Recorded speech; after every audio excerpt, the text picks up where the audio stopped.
Chapter 61 Bitterness. You are listening at novelfull.audio.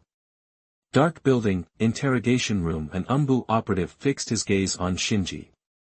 Is that the whole story? Yep.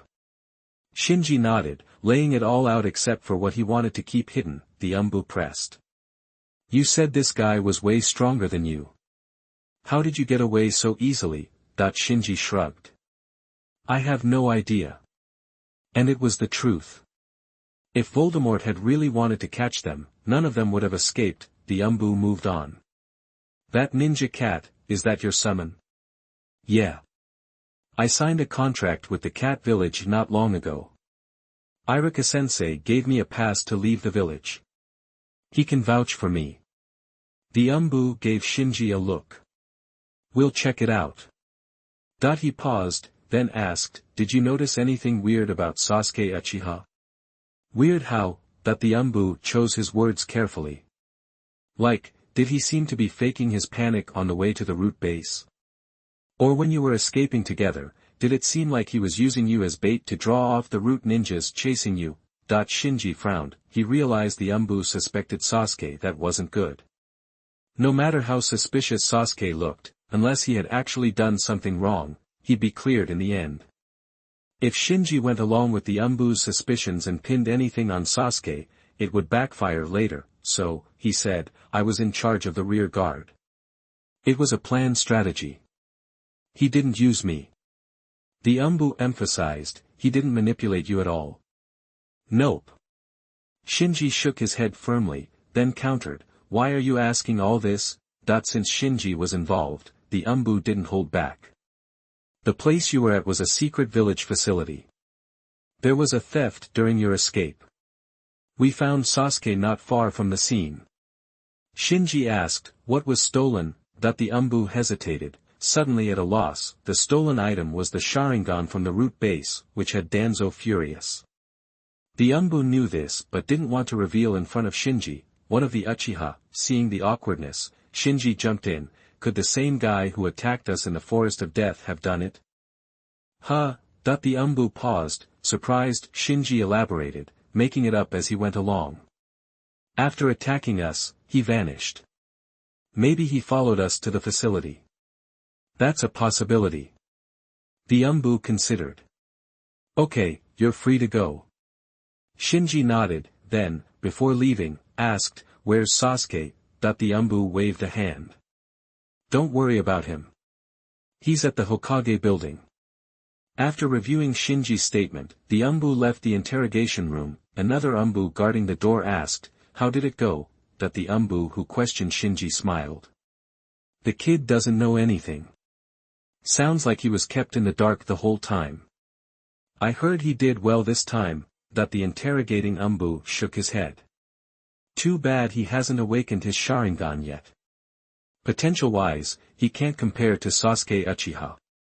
Meanwhile, Shinji came downstairs and ran into Niji, who had just finished his investigation. They nodded to each other and walked out in silence. Shinji was quiet because he was going over the mission, looking for any mistakes he might have made. Niji was quiet because he was reeling from what had happened. He hadn't realized that his gentle fist was so ineffective, like a joke, compared to the mysterious person.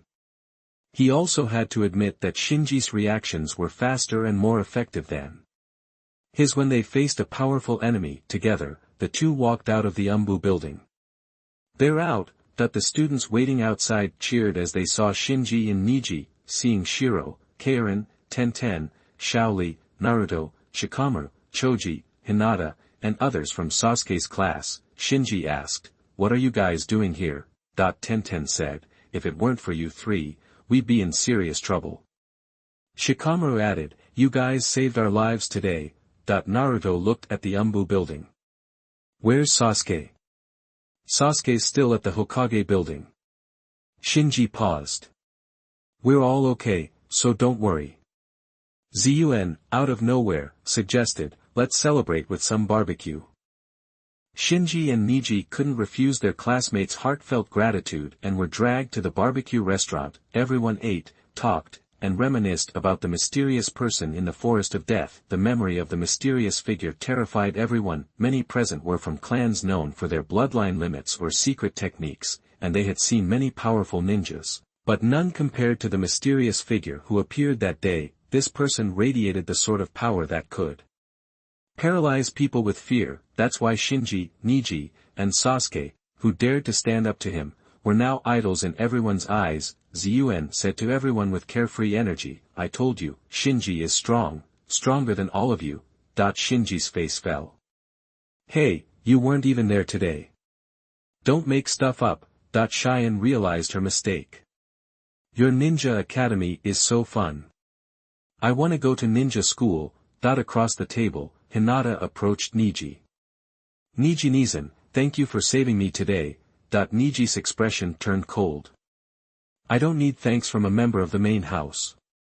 I wasn't trying to save you." Niji-Nizan. Hinata was taken aback. The students nearby started whispering. "What's going on? Aren't Niji and Hinata from the same family?" "Shoo, don't say that. Hinata is from the main branch of the Hyuga clan, and Niji is from the branch family. What's the difference? Hinata still calls him Niji-Nizan, right? Bottom line, Niji doesn't like talking about family matters with others." Listening to the others, Niji instinctively reached for his forehead, but clenched his fist in mid-air and lowered his hand. Clan, branch family. To others, it was just a title, but only those who lived it knew the bitterness of being in the branch family. Though young, Niji had already tasted more than his share of that bitterness. "I have something to do. I'm heading out." Without waiting for a response, he got up and left. Watching Niji's retreating back, Shinji thought, the caged bird seal, huh? Chapter 62 Exciting. You are listening at novelfull.audio. In the depths of a dark, underground chamber, the mysterious figure who ambushed Shinji and his group in the forest of death sat on a stone chair, his gaze fixed on a severed hand resting on a nearby table. A ring, marked with the word empty, still adorned the little finger. From the shadows, Kabuto Yakushi emerged, adjusting his glasses. "Lord Orochimaru, did your trip to Konoha prove fruitful?" Shinji's hunch had been right all along. The enigmatic assailant from the forest was indeed Orochimaru, one of Konoha's legendary Sannin. A smile crept across Orochimaru's face, as if recalling a pleasant memory.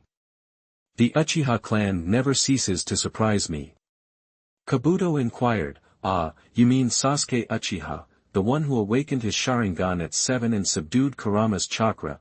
Orochimaru nodded. Despite offering little resistance, Sasuke had stood his ground and maintained his willpower in the face of Orochimaru's deadly intent. This alone was remarkable, considering the boy was only 7. But it was Sasuke's Scarlet Sharingan that truly captivated him. Ever since his humiliating defeat at the hands of Itachi Uchiha's Sharingan, Orochimaru's fascination with the dojutsu had only intensified. Before that encounter, he never imagined being defeated by a mere glance. The battle had revealed the alluring power of the Sharingan, a power that both terrified and obsessed him, one from which he couldn't break free.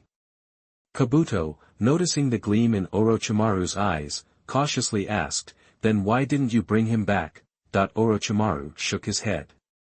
"He's still too green. The other Uchiha, on the other hand, is far more alert." "Shinji Uchiha? Indeed. A very clever child." Orochimaru chuckled, but his tone was dismissive. "But such cleverness is ultimately meaningless.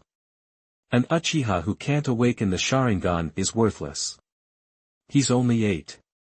Perhaps he'll unlock it in the future. I'll keep an eye on him for you." Kabuto adjusted his glasses once more. He knew Orochimaru well enough to understand that any evaluation, no matter how subtle, indicated genuine interest. For Orochimaru to comment at all suggested that, aside from his lack of Sharingan, Shinji's other attributes were quite appealing. Orochimaru's gaze drifted back to the severed hand on the table. After a moment of contemplation, he declared, "We can't let Sasuke Uchiha waste his potential playing ninja games at the academy. That's just squandering his talent." "What do you have in mind?" Orochimaru grinned. "Go and arrange it. Give him a little push." In the Hokage's office, the third Hokage spoke with unwavering resolve, "Leave him alone." Danzo's face was a thundercloud. "You've all been fooled by that brat. His very existence poses a threat to the village," Hamura Mitokado countered. "He's only 7 years old." Danzo shot him a venomous glare. "That's precisely why we must eliminate him now. Otherwise, if he ever unlocks those eyes, it will spell disaster for us all." Koharu Utatane interjected with a cough. "Ahem, I must remind you that he was the one who suppressed the rampaging Ninetails not long ago." Hamura echoed, "Indeed, and he also protected the Ninetails Jinchuriki this time." Danzo's sinister gaze swept across the room. "You're all trying to exploit that child, but I see through him. He's not the type of Uchiha who will be used so easily. You'll all regret this decision." With that, he stormed out of the Hokage Tower, back at his hidden base. The anger slowly faded from his face. His outburst in the Hokage's office had been a deliberate act, masking the gnawing doubt that someone else might have stolen the Sharingan. If Sasuke Uchiha truly stole the Sharingan, Danzo was more concerned about why. He was desperate to uncover the secrets hidden within those Sharingan, secrets that had eluded his instruments. He had no real intention of harming Sasuke. His performance in the Hokage's office had been merely a smokescreen to conceal his true motives. He beckoned, *swish *.2 root ninjas materialized before him, kneeling in respectful salute. "Lord Danzo." Danzo issued his order in a chilling tone. "Increase surveillance on Sasuke Uchiha. I want to know every person he meets, every action he takes, and every word he speaks. Leave no detail unexamined." The root ninjas responded swiftly, "Yes, sir." Danzo continued, "Have you accounted for all the losses?" One of the ninjas swallowed nervously. "Except for the batch of Sharingan currently being analyzed in the research lab, all others are lost." "Incompetent fools." Danzo's cane shot out, piercing the ninja's throat instantly. *thud*. The lifeless body collapsed to the ground, its eyes growing distant with each passing second. The remaining root ninja stood frozen, not even daring to wipe the sweat from his brow. Danzo declared, "Negligence will be punished severely." "Yes, sir." The ninja replied with utmost respect. Danzo surveyed the base, his face darkening as he recalled Shinji Uchiha's fire-style jutsu from their previous encounter. The reinforced base had remained intact, but it was the audacity of a mere Uchiha remnant daring to unleash fire on his territory that truly infuriated him. It was an affront to his authority. "Insects like you dare to challenge me." A murderous glint ignited in Danzo's eyes. Sasuke Uchiha was shrouded in too many secrets, and protected by Uchiha Itachi. Even if the third Hokage didn't intervene, he wouldn't truly kill Sasuke, but Shinji Uchiha, who stood alone without protection, was fair game. And given his performance in the Hokage's office, neither the third Hokage nor the other advisors would likely oppose him on such a trivial matter. As long as he didn't harm Sasuke and avoided excessive actions, there should be no resistance from the village's leadership. With a plan forming in his mind, Danzo inquired, "Have you reconstructed the portrait of the mysterious attacker from the Forest of Death?" The root ninja nodded quickly. "Yes, we've reconstructed his height and appearance based on witness descriptions. However, he may have used a disguise, and we haven't found any useful information yet." Danzo said coldly, "It doesn't matter. Have someone impersonate the attacker and bring me Shinji Uchiha's head." Chapter 63. Come again. You are listening at novelfull.audio. Taking advantage of Tian and Cheyenne squabble over the second helping of barbecue, Shinji slipped out unnoticed. He walked the lively streets of Konoha, a serious look on his face. The last message from his shadow clone had been about covering up the coal briquettes and destroying Danzo's trap hidden in that secret vault, even if it meant sacrificing himself. So, even though Shinji had orchestrated things, he wasn't sure if the mission had really succeeded. But no matter how curious he was, he couldn't check in with the briquettes just yet. This operation had seemed smooth, but it was a huge gamble. The suspect pool was tiny: Sasuke, Shinji himself, since he'd been with Sasuke at the root base, and this mysterious third party. Even with so few suspects, the village was still investigating. Right now, Sasuke was probably the prime suspect, and Shinji figured he was already on the village elder's radar, attracting unwanted attention. Are they going to mentally torture Sasuke? Shinji wasn't sure. Normally, mental torture was tricky because it involved the mind, and screw-ups could cause brain damage. So, without solid evidence, the village probably wouldn't risk such a drastic move on Sasuke, but still, anything was possible. If the village didn't care about its reputation or what Itachi Uchiha thought, they might send the Yamanaka clan to sneak into Sasuke's head. That would clear Sasuke's name instantly, leaving Shinji and the mystery guy as the only suspects. If they're willing to torture Sasuke like that, they definitely won't let me off the hook either. Shinji knew his limits. If it came to that, he probably couldn't avoid the village's mind games. He'd have two choices: defect or use his Mangekyo Sharingan to mess with the Yamanaka clan's mind magic. He'd have to see if the Yamanaka clan's techniques could see through his mind, or if the dream world he created could fool them. Either way, it was a dangerous gamble. But, as long as he got the briquettes, it was worth the risk.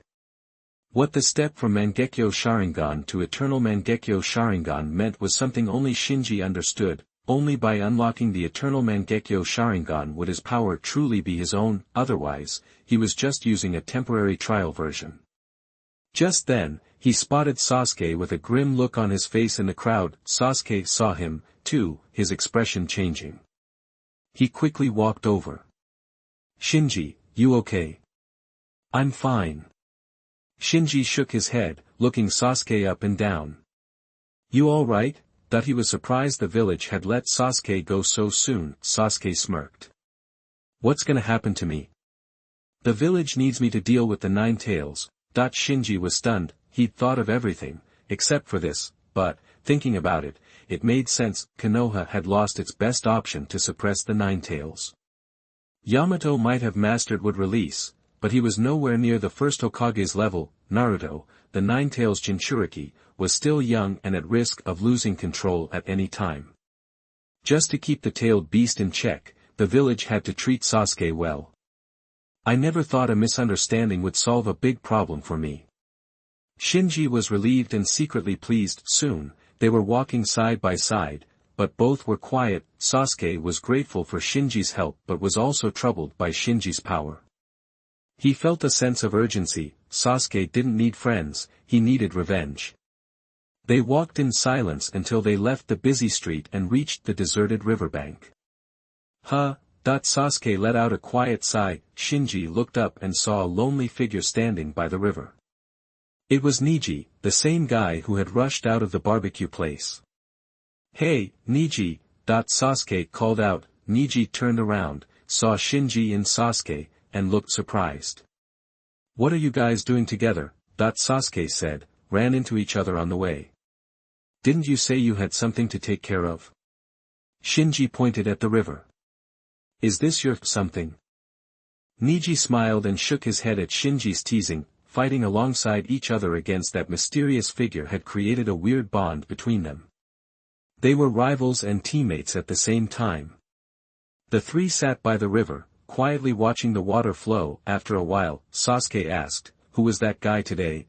Niji shook his head. "I asked Umbu, and they have no idea. But I can tell you, that guy is strong. Yeah, he took down Irika-sensei and the others without even trying." Sasuke's mood sank. Niji sighed, too. Their pride as geniuses had been shattered by that mysterious guy. Even thinking about him now made them feel uneasy. Shinji didn't join in their pity party. He had a pretty good idea who the mystery guy was, so he wasn't surprised. He was busy thinking about the briquettes he had gained today. If everything went as planned, he could unlock the Eternal Mangekyo Sharingan. If that happened, his eye technique, Susan Lamp, might evolve. He might be able to control more, stronger eyes. Looking at Sasuke and Niji, his thoughts went wild. He had Fugaku's pair of Mangekyo Sharingan. If Sasuke ever unlocked his own Mangekyo, he could help Sasuke get the Eternal Mangekyo Sharingan. If the coal briquettes could get another pair of Mangekyo this time, he could trade Mangekyo for Mangekyo, swapping Sasuke's pair for his and upgrading to the Eternal Mangekyo Sharingan himself. That way, he'd have two pairs of Eternal Mangekyo Sharingan. As for Sasuke, He could use the Susa lamp's ability to regularly replenish Sasuke's eyes. It would be just as good as having the eternal Mangekyo Sharingan. Thinking about it, it was a win-win. Lost in his thoughts, he glanced at Niji. Controlling a pair of Byakugan wasn't that important to Shinji right now, but controlling a pair of Rinnegan would be a game-changer. When it came to pure offensive power, the Tensegan was the best. Once the Tensegan chakra mode was activated, it could create the truth-seeking orbs, a powerful weapon that could restrain anyone below the 6 paths level, which he hadn't reached yet. It would be like having a cheat code. But unlocking the Tensegan was harder than unlocking the Mangekyo Sharingan. Shinji was pretty sure he'd have to go to the moon to even have a chance. The Hyuga clan must have a way to contact the Otsutsuki clan on the moon. Maybe I can start with Niji. As Shinji's thoughts raced, he suddenly felt a murderous intent coming from behind him. Who is it? He spun around and saw the mysterious figure standing on a tree not far away, staring at him with cold eyes. Sasuke and Niji saw the guy, too. Not him again. Chapter 64 Acquiescence, Part 3. You are listening at novelfull.audio. In the fading light, the mysterious figure in the trees looked even more menacing than before. Sasuke and Niji were shaking, but this time, it wasn't from fear. It was excitement. They knew that if they backed down now, that shadow would cling to them forever. I won't let you win that easily, Sasuke growled, his dark eyes flashing crimson. Niji activated his Byakugan, then frowned. Whoosh, star. Before Niji could finish, the figure moved with blinding speed, targeting Shinji, who'd been trying to slip back. Stay focused. Shinji yelled, pushing his breathing technique to its limit as he met the attacker with his last kunai, clang. Clang, star. The night air crackled with the sound of clashing metal, sparks flying from the kunai's impact. Wait, this isn't Orochimaru. Shinji realized. What? In the brief but fierce exchange, both Shinji and his opponent were taken aback. Shinji, expecting Orochimaru, had been ready to unleash his Mangekyo Sharingan as a last resort. But the attacker, while strong, was nowhere near as powerful as the figure from earlier in the day, a clear imposter. The root ninja posing as the mysterious figure was equally surprised. He'd easily overpowered Shinji during their earlier encounter, so he'd expected an easy mission, but this time, the little brat he'd dismissed was putting up a real fight. It's someone from Danzo. Shinji thought. He was holding back earlier, and I walked right into his trap. In a flash, they both understood. Don't be scared, Niji said. He's not the same guy from before. He charged in, not caring if Sasuke followed. Niji's Byakugan confirmed the imposter's significantly lower chakra level. I don't care if he's fake or not. Sasuke yelled, joining the fray. Suddenly, a one-on-one fight had turned into a four-way brawl. Shinji, fueled by his breathing technique, became the main force, bearing the brunt of the attack. Sasuke and Niji supported him with their unique eye techniques. Together, they held their ground, a huge confidence boost. They'd braced for the worst, but somehow, they were holding on. The cost. Shinji was taking a beating. As Shinji's blood loss increased, his breathing grew ragged, and his breathing technique faltered. He's only after me. Danzo wants me dead. Why? Did I blow my cover, or is this just a way for him to blow off steam? Despite the situation, Shinji remained calm, reminding himself that he had a trump card. He reasoned that Danzo was likely just venting, because if Shinji had truly been exposed, Danzo would have taken him alive to extract information. Sasuke and Niji quickly realized Shinji was the target. They assumed it was because Shinji was the strongest, and a surge of anger flared in their chests. Niji kept his cool, recognizing the dangerous situation, but Sasuke, burning with rage, couldn't hold back. You bastard, don't underestimate me. He roared. This is a disaster. The root ninja thought, panicking. He hadn't expected Shinji's hidden strength, nor the progress of Sasuke and Niji. In the forest of death, they'd been easily rattled, their movements clumsy with fear, but now, their mistakes were gone. Niji's gentle fist technique was clean and efficient. Sasuke's physical skills had improved dramatically, almost mimicking Shinji's style. Knowing he couldn't keep this up, the root ninja went for broke.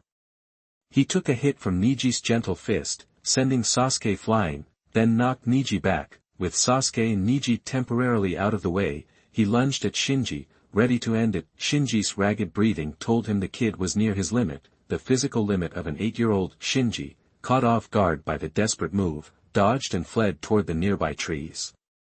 Trying to escape. You can't get away. The root ninja sneered and gave chase. Shinji can't handle him alone, I'm going to help. Niji shouted, scrambling to his feet and following them into the woods. Sasuke, still reeling from a blow to the ribs, pushed himself up from the ground, determined not to be left behind. He gritted his teeth and stumbled into the woods. Inside the grove, Shinji was desperately trying to come up with a plan. Though he was in a remote area, he was still within the village. If he could make enough noise, he could attract attention. Looking back, he saw the root ninja closing in. Stay calm, he told himself. I'll use fire style as soon as I break out of the trees. That'll get their attention. Suddenly, he froze. 2 ANBU were standing in a nearby tree, watching the chase without intervening. Shinji realized then that the village was likely turning a blind eye to Danzo's actions. He didn't know why. Maybe the village elders were willing to sacrifice him to appease Danzo, or maybe they wanted to avoid a confrontation after the stolen secrets. Whatever the reason, they weren't going to help. The ANBU were probably there to protect Sasuke, not him. Shinji abandoned his plan, knowing he couldn't rely on the village. He spun around and threw his last kunai at the root ninja. Clang. The root ninja deflected the kunai and smirked. The kid saw the ANBU and figured it out. Huh. Too bad. You're just a remnant of the Uchiha clan. Disobey Lord Danzo, will you? Time to teach you a lesson. Swish. The root ninja's thoughts were cut short as his head separated from his body. In his fading vision, he saw a thin wire stretched across the path he'd just taken. If not for the blood clinging to it, he never would have noticed it. Did a thread just cut my head off? With that final thought, the root ninja closed his eyes. Chapter 65 Growth, Part 4. You are listening at novelfull.audio. Chapter 65, Growth, 4th Update. Shinji ambled over to the root ninja's corpse, giving it a once-over. With a flick of his wrist, he retracted the spider silk, shook off the blood, and wound it back around his wrist. The situation had been touch and go. Without the Sharingan, his only option was the spider silk, so, deciding to fight back, he'd secretly tied the spider silk to a kunai hidden on his wrist. Using the kunai as a projectile, he'd quietly strung the silk across the ninja's path. In the forest's dim light, the spider silk was nearly invisible. Plus, the root ninja was moving at top speed, so he didn't realize the trap until it was too late. Footsteps echoed, and Niji rushed over. Clearly worried, he stared, stunned, at the imposter with his head separated from his body. You killed him. Shinji gave a small nod. He got careless and walked right into my trap. Niji, remembering the deadly traps Shinji had set during the day, figured maybe it wasn't so surprising the guy had died. Crouching down, Niji examined the body. Shinji, why would someone pretend to be the mysterious guy to attack us? Shinji leaned against a tree, catching his breath. I have no idea. Even a fake, the guy was still a special jonin. The fight, though brief, had left Shinji beat up. He'd only won because the guy was trying to deceive them and underestimated him, holding back on powerful ninjutsu. Otherwise, there's no way Shinji could have won without using his Sharingan. Sasuke finally arrived. He stared at the corpse, just as surprised as Niji had been. You two took him down. Niji quickly clarified, Shinji did it himself. What? Sasuke looked at Shinji in disbelief. Shinji, still leaning against the tree and panting, waved a hand dismissively. He walked right into my trap. Examining the wound on the imposter's neck, Sasuke could picture how it happened. He felt a mix of embarrassment and relief. He had unlocked his Sharingan first, but Shinji was better at throwing ninja stars and setting traps, things that also required the Sharingan. No way, I have to catch up. Sasuke vowed to himself, whoosh, star, the two Umbu from before appeared in a flash. They glanced at the corpse, then looked at Shinji, surprised. They'd figured their root colleague could easily handle an 8-year-old academy student. Guessed the tables had turned. Sasuke, guessing the Umbu were there to protect him, asked, "Why are you guys showing up now?" One of the Umbu said casually, "We just noticed." Shinji said nothing. The way they'd looked at him earlier made him feel like they were already watching him die and had no intention of helping at all. They were just making excuses for Sasuke's benefit. Sensing Shinji's gaze, one of the Umbu said coldly, "Our job is to protect Sasuke Uchiha." Neji stared at the two Umbu. Like Shinji, he kept quiet. His Byakugan could see the chakra levels and he knew the Umbu had been in the woods for a while. Unlike the angry Sasuke, he'd gone through something similar when he was 5, so he stayed silent. Just like Shinji, Sasuke continued to question the Umbu. "Who was that guy? He's not the one from earlier today. He's a fake. Why would he attack us?" One of the Umbu said, "Leave it to us. We'll investigate." "You better investigate carefully. How can you let someone like that get away with attempted murder in the village?" Venting at the Umbu, Sasuke turned to Shinji and Neji. "Let's go to the hospital to get patched up." "Let's go." Shinji started walking toward the hospital. Neji and Sasuke followed close behind. Shinji was the most hurt, but Neji and Sasuke were also banged up. The three of them looked like they'd been through the ringer, but after beating a strong enemy, Neji and Sasuke weren't as down as they had been by the river. After the three left, the two Umbu examined the root ninja's wound. "Looks like it was cut by something sharp, like wire." "Yeah, he was too careless to fall for that kind of trap. Isn't trap avoidance part of Root's training? The Lord sent this guy to do a job, and he even exposed our position.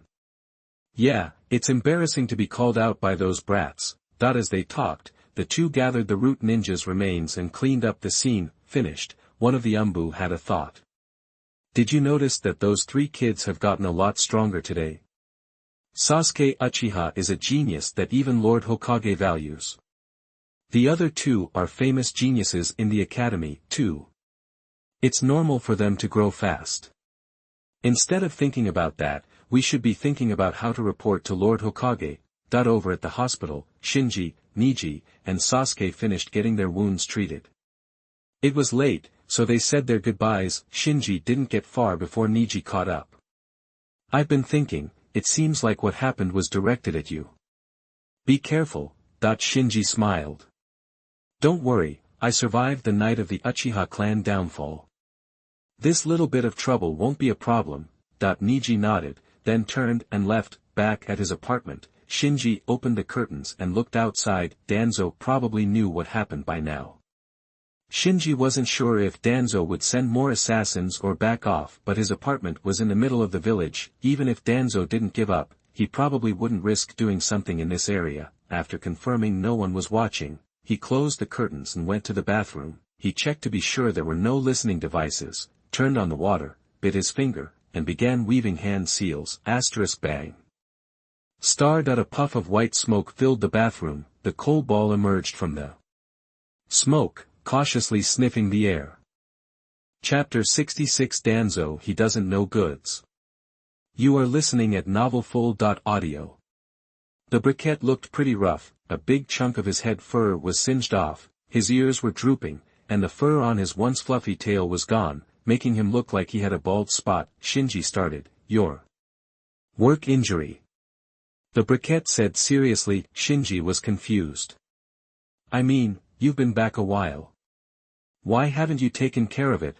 The briquette puffed up with confidence. "I did take care of it.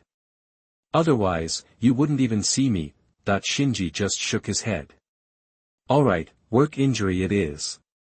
Tell me what happened today." The briquette squatted, pulled out a sealing scroll, and filled Shinji in on his mission. Just as Shinji suspected, Danzo had rigged the secret vault with traps, 3 of them. Shinji's shadow clone had disarmed the first 2, but the third was a sneaky sealing trap.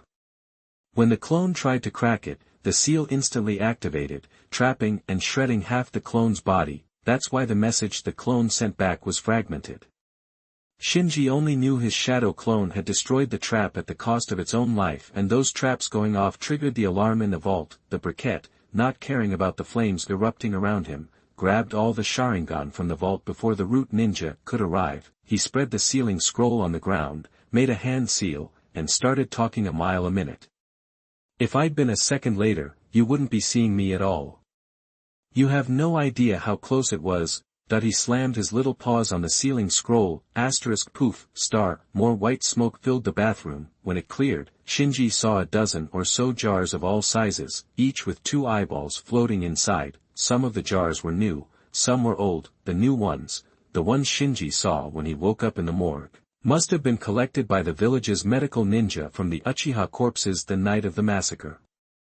The old ones, of varying designs, had clearly been around for a while, and like the briquette said, some of them were starting to rot. 1, 2, 3. 10. 19. Shinji counted.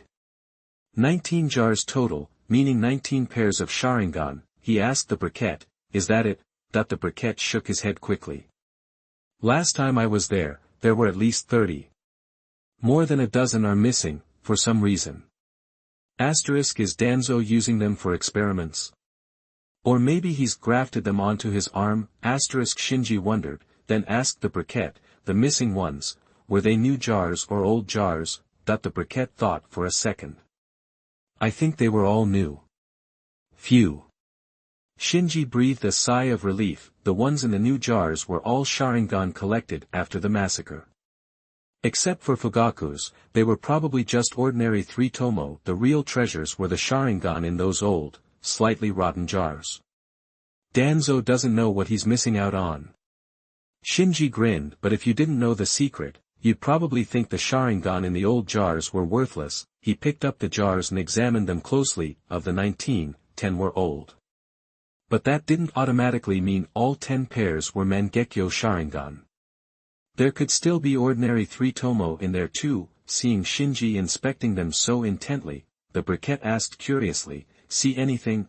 Shinji shook his head. Even with his own Mangekyo Sharingan, he couldn't tell which ones were Mangekyo and which were just regular Sharingan by looking at them. Guess I'll have to use Susanu's lamp to see the details of these Sharingan. This presented a problem. To activate Susanu's lamp, he had to activate Susanu first. He couldn't exactly summon a giant spectral warrior in his apartment to identify these Sharingan one by one. After a moment's thought, Shinji smiled and said to the briquette, "Looks like I'm gonna need your help." The briquette became wary. "What do you want?" Shinji asked. "You can do reverse summoning, right?" Yeah, but reverse summoning is a pain. You need a contract scroll or..." The briquette looked at Shinji. "What's up?" Shinji cut his finger, took a small bottle of his blood, and said, "I know you need a contract scroll or the summoner's blood. Here. Now sneak into the Forest of Death and find a hidden spot to summon me." The Forest of Death. It's the middle of the night. What are you doing there? And why do you need me to summon you? The briquette rattled off questions. Shinji said, "Don't ask. Just do it. I'll double your pay for today." The briquette didn't waste any time arguing. "I'm on it. Go." The briquette could move like a shadow in the dark. Without the Byakugan, most people would never spot him. Letting him go to the Forest of Death first, then using reverse summoning there, was the perfect way for Shinji to slip into the forest unnoticed. Of course, there were a few preparations to make. Shinji quickly formed a hand seal and created a shadow clone to stay in the apartment and fool anyone who might be watching. Soon after, he felt the pull of the reverse summon. He didn't resist, and with a poof, his real body turned into smoke and vanished from the apartment. When he opened his eyes, he was in the silent forest. The briquette asked from the side, "Is this spot okay?" Shinji leaped into the branches of a tree, looked around, and confirmed that he was deep in the Forest of Death. He dropped to the ground, settled the bill with the briquette, waved his hand, and said, "All right.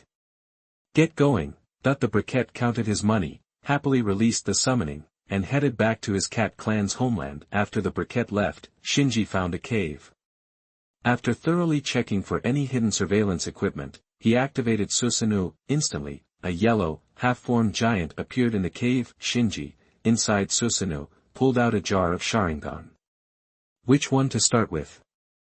His eyes scanned the 10 old jars. These old jars must hold Sharingan collected by the Uchiha clan themselves. Why there were only 10? Seemed reasonable enough. After all, when Madara left, he took all the clan's stock. These must have been collected later, and since Izanagi was forbidden within the clan, there wasn't much motivation to collect Sharingan. After all, without a mandatory order, not everyone's eager to donate their eyes after death, the first ones here. This is a critical week, please recommend a ticket, a monthly ticket, follow up. End of this chapter. Chapter 67. Open the can. You are listening at novelfull.audio. Shinji wasn't expecting much, really. He figured if just one of the 10 jars in front of his grandma Uchiha Hari held her Sharingan, the risk would be worth it, even if the other 9 were duds. So, he anxiously cracked open an old jar, activating his Susanoo lamp at the same time. Right now, with the Susanoo lamp active, he only had 2 empty eye sockets. That meant if he wanted to identify another Sharingan, he'd have to ditch the Uchiha Fugaku pair he was currently using. Taking a deep breath, he deactivated the technique, releasing his control. Ouch! A sharp pain shot through his eye socket. Using 2 pairs of Sharingan at once hadn't been too hard when activating Susanoo and the Susanoo lamp together before, but now, letting go of Fugaku's Sharingan meant all the pressure was on his own, and he was immediately overwhelmed. Fighting through the pain, he carefully placed Fugaku's Sharingan into a brand new nutrient jar he'd prepped. Then, he quickly grabbed the Sharingan from the old jar, holding it up as he reactivated the Susanoo lamp. A beam of light shot from his empty eye sockets, illuminating the Sharingan in his hand and drawing them into the Susanoo lamp's vacant sockets. Ugh! Within moments, information flooded Shinji's mind from the Sharingan, making him groan. Just a plain old 3-tomo Sharingan, and thanks to time and neglect, completely drained and rotting. Shaking it off, Shinji opened the second old jar, took out the Sharingan inside, and activated the Susanoo lamp again, swapping out the rotten eyes for this new pair. Then, he stopped short, surprised.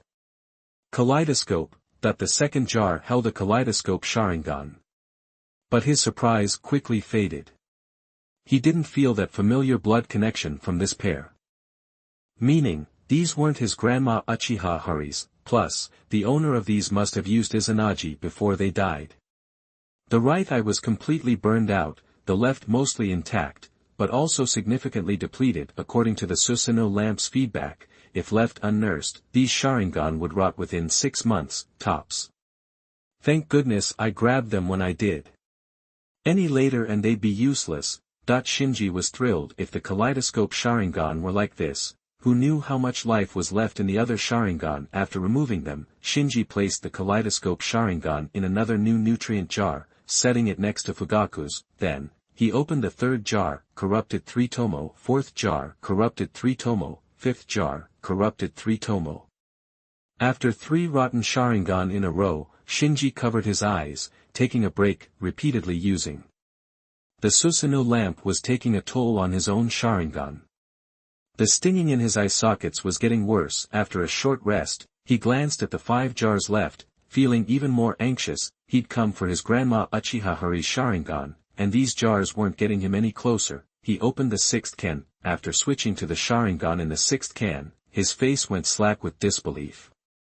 No way! Another pair of kaleidoscope Sharingan, but unlike the last, these were completely drained. Even the Susanoo lamp couldn't extract a sliver of power from them. Shinji was stunned for a long moment before muttering, even the kaleidoscope is rotten. If it were just a 3-tomo, whatever, but finding a pair of kaleidoscope Sharingan, only to have them be useless, stung. As he kept examining the old Sharingan, he slowly figured out the pattern of decay. Bad preservation and lack of maintenance were obviously major factors, but on top of that, the strength of the Sharingan itself played a big part. The weaker 3-tomo Sharingan rotted the fastest in these conditions, with many completely gone. Kaleidoscope Sharingan were much stronger, so they lasted longer, but the kaleidoscope Sharingan in these jars weren't exactly normal. All their owners, including the rotten pair, had used Izanagi, burning out the power of at least one eye. They were already in poor condition when they were collected. This made Shinji even more worried about his grandma Uchiha Hari's Sharingan, because Uchiha Hari had also used Izanami, a forbidden technique that burns out an eye. Before she died, removing the rotten kaleidoscope Sharingan, Shinji put them in another new jar. After hesitating, he put them next to the other two. They were still kaleidoscope Sharingan. And maybe there was a way to save them, so Shinji wasn't quite ready to give up. Looking at the 4 jars left, he sighed. After what he'd just seen, who knew if his grandma Uchiha Hari's Sharingan were even in these jars, let alone usable. He opened the 7th can, corrupted 3 tomo. He opened the 8th can, 3 tomo in poor condition. This pair must have been collected recently, because it was relatively well preserved. He opened the 9th can, corrupted 3 tomo. Shinji stared at the last jar, stunned. He'd recovered 2 pairs of kaleidoscope Sharingan with no blood connection. It would be a joke if his grandma Uchiha Hari's weren't here. I've never been this stressed out before. Rubbing his face, he opened the 10th can, took out the Sharingan, and activated the Susanoo lamp. Instantly, a special feeling came back. This pair was connected to him by blood. No, these were connected to him by blood. And this pair of kaleidoscope Sharingan was in better condition than the other two. The owner, aside from her blind left eye, had barely used the Sharingan at all. Chapter 68 Zhibi and Misfortune, Part 3. You are listening at novelfull.audio. Chapter 68, Zhibi and Ninjutsu. No doubt about it, this set of Sharingan eyes belonged to my grandma, Uchiha Jiri. That blood connection was unmistakable. Activating the Susanoo lamp with these eyes felt effortless, way smoother than controlling Fuyue's old pair. Gotcha, that I was stoked. Not only did I find Grandma Uchiha Jiri's Sharingan, but they were in much better shape than the other 2 pairs. This reinforced my theory. The condition of the Sharingan directly impacts how fast they decay. The previous owners must have burned through their eye power during their lives, but Grandma Uchiha Hari's pair hadn't been used nearly as much, so they were in better condition. After calming down, I started thinking. Out of 10 jars, we got 3 pairs of Sharingan. Even with 1 pair being totally unusable, this harvest blew my expectations out of the water. But now there's a new problem. Both of the usable pairs had been used for forbidden techniques, leaving 1 eye in each pair permanently blind. They're basically gimped. The Susanoo lamp confirmed it. Because of their incomplete eye power, even Grandma Uchiha Jiri's pair couldn't be fused directly. How do I fix these messed up eyes? That I stroked my chin, thinking, restoring permanently blind Sharingan isn't impossible.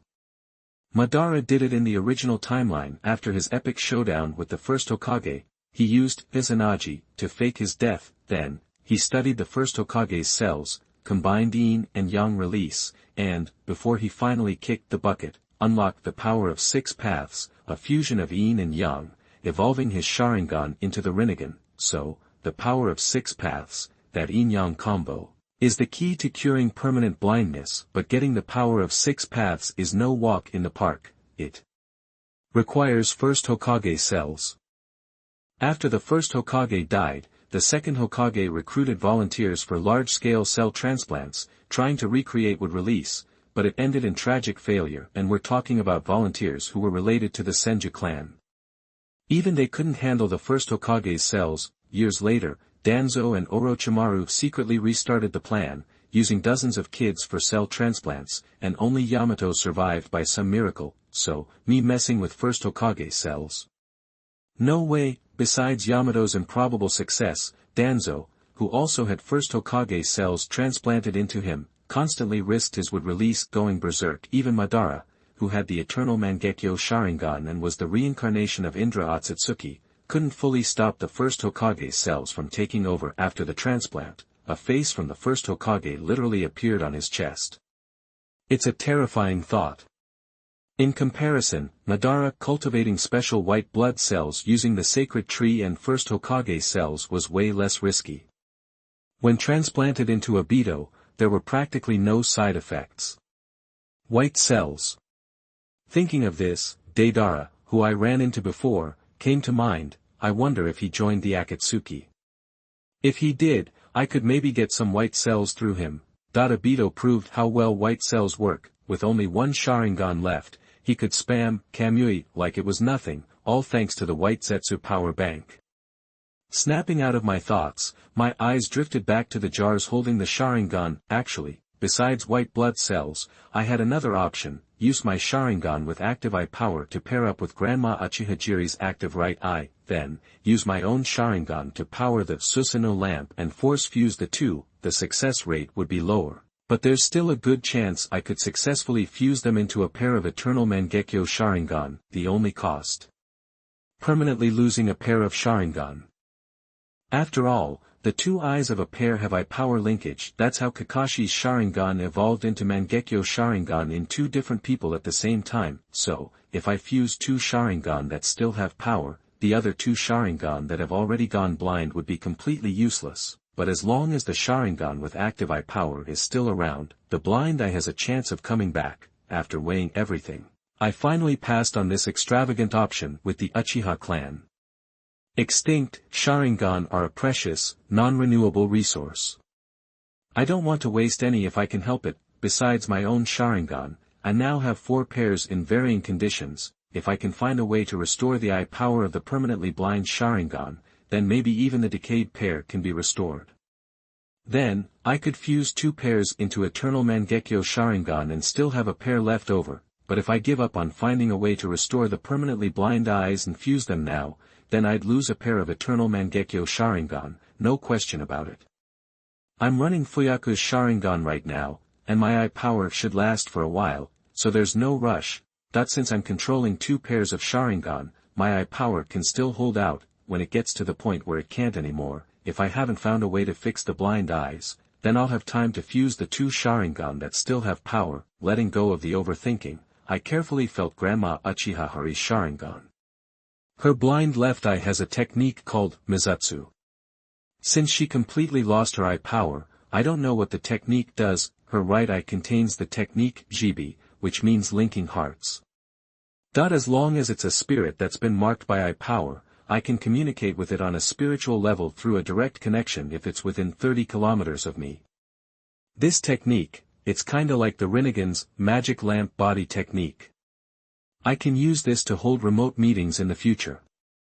As I was getting lost in my thoughts, another doubt crossed my mind: why did Grandma Uchiha keep this eye power, which is obviously an auxiliary function? And what was the purpose of the Mizutsu that she sacrificed? Chapter 69 Medical Ninjutsu. You are listening at novelfull.audio. Yawn. Shinji stretched, letting out a long yawn in class. Bite glanced back. Shinji, didn't you get any sleep last night? Sort of.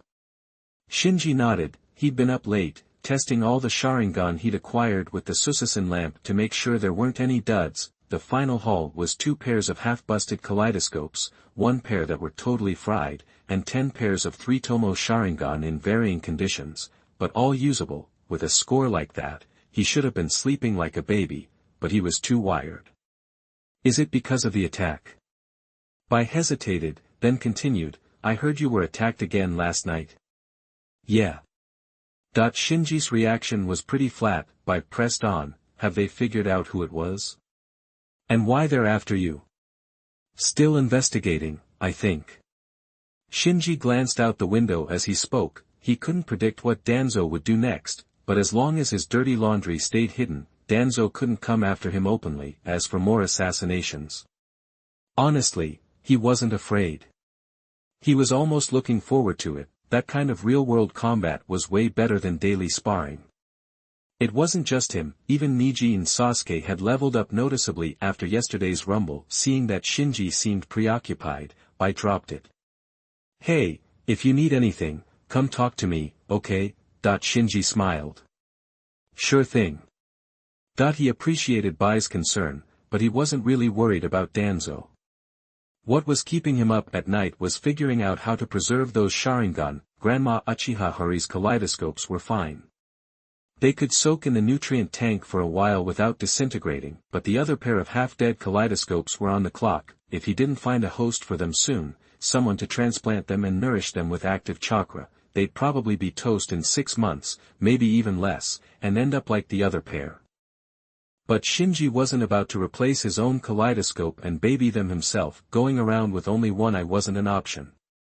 His combat skills would take a major hit, and he'd be too vulnerable. Lost in thought, his eyes wandered around the classroom. Suddenly, they landed on Karen, the red-haired girl sitting in the front row. Karen, that if you had to find someone in the current ninja world whose physique was close to the first Hokage, it'd be Karen. As an Uzumaki, descended from the same lineage as the Senju clan, Karen's natural stamina was already off the charts, and with her unique healing-type yang chakra, she'd be the perfect host to keep the kaleidoscopes alive. This wasn't just a random idea. Remember, before Madara Uchiha died, he entrusted his own Rinnegan to Nagato, another Uzumaki clan member. It's clear that only those with immortal bodies, like the Uzumaki clan, can handle and nourish eyes with such immense power. A light bulb went on in Shinji's head. If he ever got his hands on Hashirama cells, he could test the waters with Karen first. With the Uzumaki clan's natural vitality, bearing the first Hokage's overpowering cells might be risky, but transplanting the white Zetsu cells, which even a half-dead Obito could handle, shouldn't be a problem. These white Zetsu cells were created by Madara using the God Tree and the first Hokage's cells, and they contained the Senju clan's powerful yang chakra. If Karen's transplant was successful, she'd have both the Uzumaki and Senju's gifts. Her yang attribute chakra might reach a whole new level. She could become an even bigger power source than white Zetsu. And if she nourished the blind kaleidoscopes with that powerful yang chakra for a long time, they might even have a chance to see again. What if I transplanted a pair of eternal Mangekyo Sharingan into Karen? Would there be a chance they'd evolve into the Rinnegan? Shinji's mind was racing. He knew how Madara Uchiha's Rinnegan were born.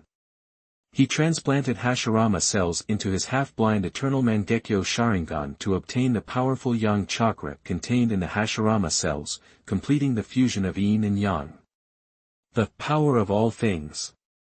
This not only restored the eternal Mangekyo Sharingan, but also evolved them into the Rinnegan. So, if you did the opposite, using a powerful, robust body as the host, transplant the eternal Mangekyo Sharingan, from yin plus yang to yang plus yin.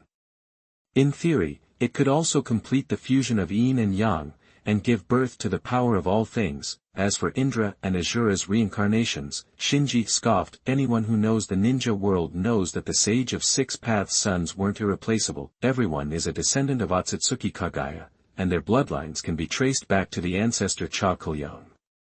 It's just that Otsutsuki Indra and Otsutsuki Asura's chakra levels are much higher than ordinary ninjas. Having their chakra reincarnations makes it relatively easier to complete the fusion of yin and yang, because no one knows how to evolve the Rinnegan. Only these two reincarnations in the ninja world have the slightest chance of evolving the Rinnegan. This is why Indra and Asura's reincarnated bodies have been fighting for so many generations, and it wasn't until Uchiha Madara that he successfully awakened the Rinnegan. But if you understand the evolution principle of Rinnegan, then other people aren't entirely without opportunities. After all, it's all about using chakra. Shinji, what's up with you? Why have you been staring at Karen?